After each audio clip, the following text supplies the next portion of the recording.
कहानी। कब्रिस्तान का श्राप। ज्योति और टीना स्कूल से अपने घर लौट रही थीं। रास्ते में ज्योति ने कहा, टीना चलो शॉर्टकट से चलते हैं, जल्दी घर पहुंच जाएंगे। टीना ने झिझकते हुए जवाब दिया, नहीं ज्योति, वो कब्रिस्तान का रास्ता है, वहां से नहीं जाएंगे। ज्योति ने हंसते हुए कहा, तू बहुत डरती है। मैं बोल रही हूं, कुछ नहीं होगा, चल ना। टीना ने दृढ़ता से कहा, मुझे डर नहीं है, लेकिन वो जगह सही नहीं है। अगर तुझे जाना है तो जा, पर मैं यहां से नहीं जाऊंगी।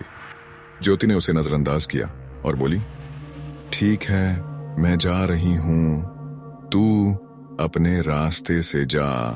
कब्रिस्तान का रास्ता। ज्योति अकेले ही कब्रिस्तान के शॉर्टकट रास्ते पर चल पड़ी। चारों तरफ अजीब सा सन्नाटा था, हवा ठंडी और भारी लग रही थी। रास्ते में चलते हुए उसकी नजर एक पुरानी टूटी फूटी कब्र पर पड़ी। कब्र पर कोई नाम नहीं था, बस कुछ अजीब से निशान खुदे हुए थे।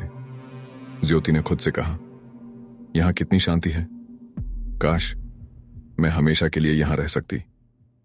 कुछ देर बैठने के बाद वह कब्र को छूकर मुस्कुराई और वहां से घर चली गई। लेकिन उसे नहीं पता था कि वह अपनी किस्मत को बदल कर आई थी। रहस्यमयी संदेश। घर पहुंचकर उसकी मां ने पूछा, इतनी देर क्यों हो गई ज्योति?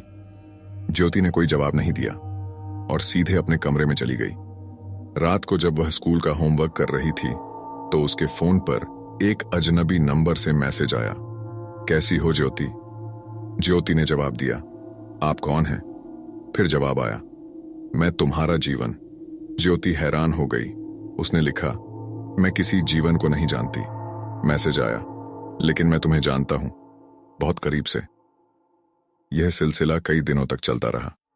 धीरे धीरे ज्योति को उस अजनबी के मैसेज में एक अजीब सा सुकून महसूस होने लगा। उसे अब उसका इंतजार रहने लगा।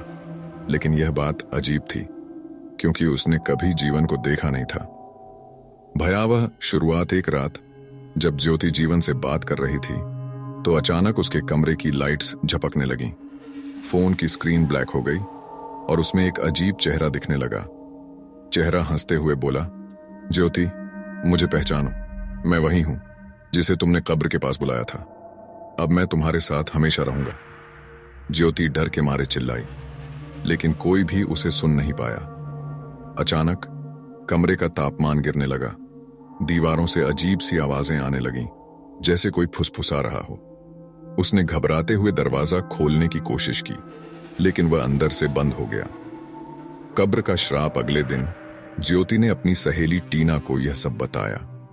टीना ने डरते हुए कहा, मैंने तुझे पहले ही मना किया था, उस कब्रिस्तान में जाना गलत था। वहां के बारे में सुना है, वह जगह श्रापित है। ज्योति ने जवाब दिया, पर मैंने कुछ गलत नहीं किया, मैं बस वहां बैठी थी। टीना ने कहा, वहां एक तांत्रिक की कब्र है जिसने अपनी मौत के बाद भी आत्माओं को कैद करने का श्राप दिया था। वह किसी को भी नहीं छोड़ता जो उसकी शांति में खलल डालता है। ज्योति का दिल तेजी से धड़कने लगा। वह समझ नहीं पा रही थी कि अब क्या करे। डरावनी रातें। उस रात जब ज्योति सोने की कोशिश कर रही थी तो उसे अपने कानों में जीवन की आवाज सुनाई दी, तुम मेरी हो ज्योति, अब तुम्हें कोई नहीं बचा सकता। कमरे में अचानक हवा चलने लगी, खिड़कियां अपने आप खुलने लगीं। ज्योति का बिस्तर हिलने लगा। वह चिल्लाई, लेकिन कोई नहीं आया। तभी उसके सामने वही धुंधली आकृति प्रकट हुई। आकृति ने कहा, तुमने उस कब्र को छुआ था, अब तुम मेरे श्राप का हिस्सा हो, तुम्हें मेरे साथ आना होगा। क्या ज्योति बच पाएगी? अब ज्योति का हर दिन डर और रहस्य से भरा था। उसे हर जगह जीवन की परछाई दिखती थी। क्या ज्योति इस श्राप से बच पाएगी, या फिर वह जीवन और उस कब्र के रहस्य का हिस्सा बन जाएगी? कहानी अभी खत्म नहीं हुई है। इसके आगे क्या होगा? ज्योति को कौन बचाएगा, या वह तांत्रिक के खेल में फंसकर हमेशा के लिए खो जाएगी?